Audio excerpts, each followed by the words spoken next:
Sword Art Online Progressive Aria of a Starless Night is incredible. Like, god damn, the animation is slick. Woo, Asuna, get it, girl! And comes with a bounty of surprises for old fans and new. If you like SAO, you're gonna love this film. And if you don't like SAO or what it becomes in later seasons, then get the fuck out of here. This video isn't for you. JK, it is exactly for you. Okay, so before we jump into it, this video will be talking about the movie at length. Secondly, to avoid copyright issues, the footage you're seeing will be from the original 2 episodes of SAO and the promotion trailers for the film. That's it. Lastly, subscribe and hit the like button. It's free and it's right there. Like literally right there. Just like reach out and click it. Like click it. Right? Click it. Click it. Okay, let's go. Right off the bat, fans will notice that this story has very little of Kirito, for either good or bad, and instead focuses on Asuna almost entirely. This refreshing change of pace opens up a lot of areas to explore that we otherwise wouldn't see in the main series timeline that focuses exclusively on Kirito, outside of spin-offs or the rare episode or two.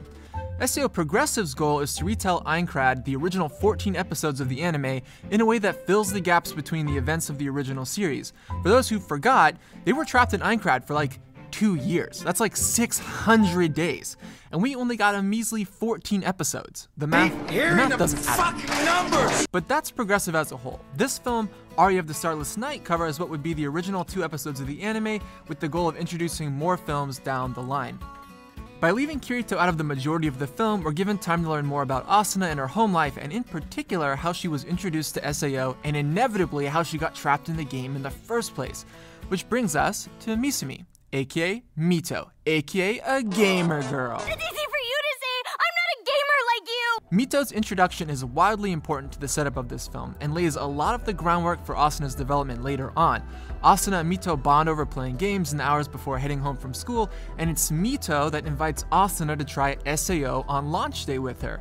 Asuna, not a gamer girl, decides to give it a shot because she really just wants to hang out with Mito. She doesn't really care about the game. Mito's a friend, and Asuna sees the freedom in Mito's life to be both a great student and have a passionate hobby as something to admire.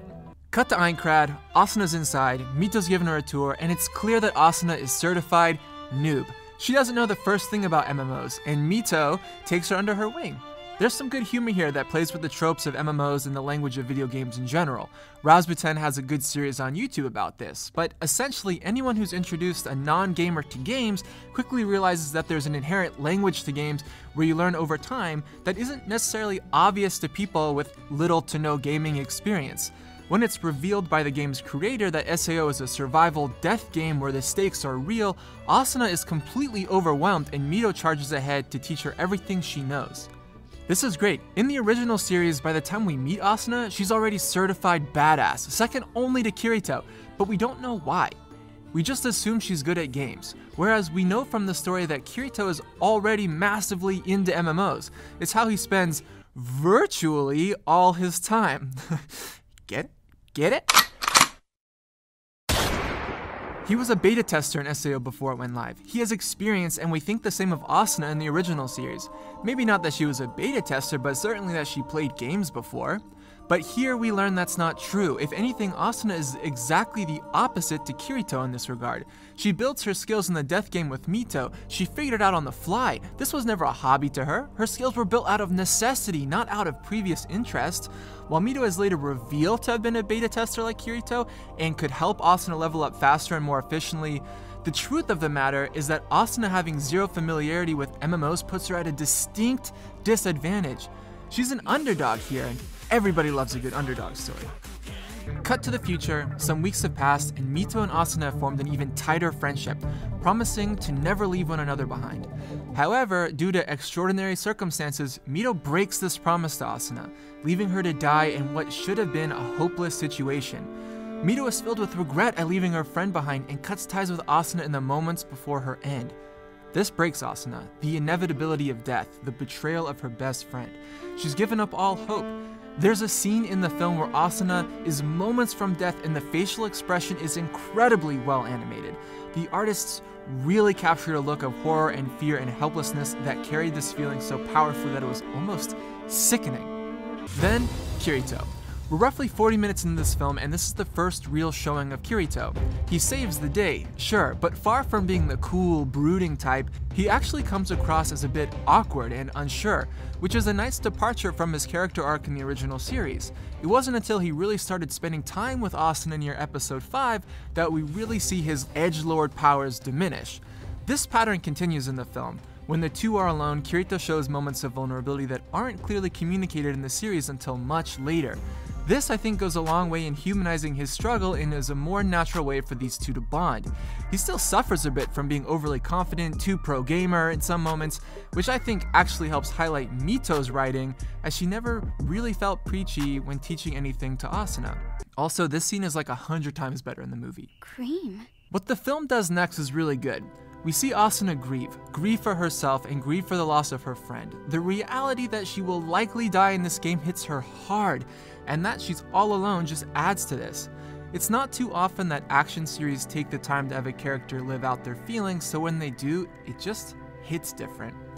Kirito eventually finds Asuna hardly keeping it together in a dungeon somewhere and rescues her from her own self-destructive behavior.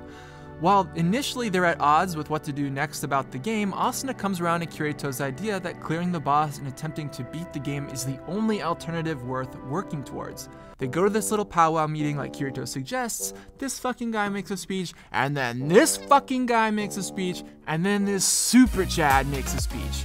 Same as the original series, everyone claps. Cool. Time to fight the boss. But Mito's there. Oh no!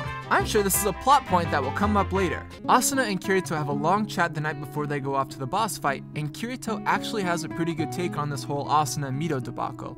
He argues that decisions made in the heat of the moment aren't good ways to judge a person's character. When you're just chilling and talking and being yourself, at your most honest is when you're being true to yourself, and suggests that maybe something happened with Mito that stopped her from being able to help Asuna. I've heard many people argue this the other way around, that people's true nature comes in times of struggle or panic. Kirito says these are just instinctual reactions. No one knows how they react under incredible pressure, which is actually a take I agree with. Good on you, Kirito. This conversation inevitably is what helps Asuna forgive Mito later on during the boss encounter, and Mito has the opportunity to repay the favor and save Asuna during the event, making good and finally repairing their friendship. There are some really good moments in this fight, with some fun changes to the battle that you'll likely enjoy if you enjoyed it in the anime. The introduction of Mito in this fight gives the animators another excuse to beautifully craft some scenes where all three heroes are hacking it out together. And in the end, when they overcome the boss, it feels like they just barely made it out alive. By far, the most disappointing part of this section is when Kirito as a beater becomes revealed, and it's just as cringe as it was originally. I really wish they just cut this out. I'm sure to Japanese fans, this cool English word, beater, is like rad XD, but in English, it just hurts. It's really not good. Yeah. All in all, the film ends on a positive note. Asuna repairs her friendship with Mito and decides to move forward with Kirito. The attention to the character moments in this film add a lot to the emotional weight and tone of the movie in a way that was largely absent in the first half of Aincrad in the original series. Fans of Kirito specifically might not like that he's sidelined to such a degree in the first half of the movie, but I believe this is done to the film's benefit, as we get to learn more about Mito and Asuna, arguably two characters with just as strong reasons to be MCs as Kirito is in this reimagining. Also, by focusing on the relationship of Asuna and Kirito at this granular level, we get to see more of what made SAO so popular back in its 2012 run, which was arguably Kirito and Asuna's romance. The fights were cool too, obviously, but Kirito and Asuna's relationship is what cemented the show as a top contender back for Anime of the Year in 2012, and why people were so mad about Asuna sidelining during the Alfheim arc in the next season. So, guys, that's the end of the video. If you're still here, thank you so much for hanging out all the way to the end. Please don't forget again to like the video and subscribe to the channel if you haven't already. It means a lot and it helps me out tremendously. SAO has been a show that's been near and dear to me for a long time, just because it was there when I first started my journey through Japanese when I was in university. It was a show that was airing at the same time that I began learning. It was a show that I watched progressively. There you go, that was unintentional. As I learned it and spent some time studying abroad in Japan. So the show has a lot of sentimental value to me, and was one that I like covering whenever I get the chance to. So guys, I'll see you in the next video. Thanks again for watching, and have a wonderful rest of your day.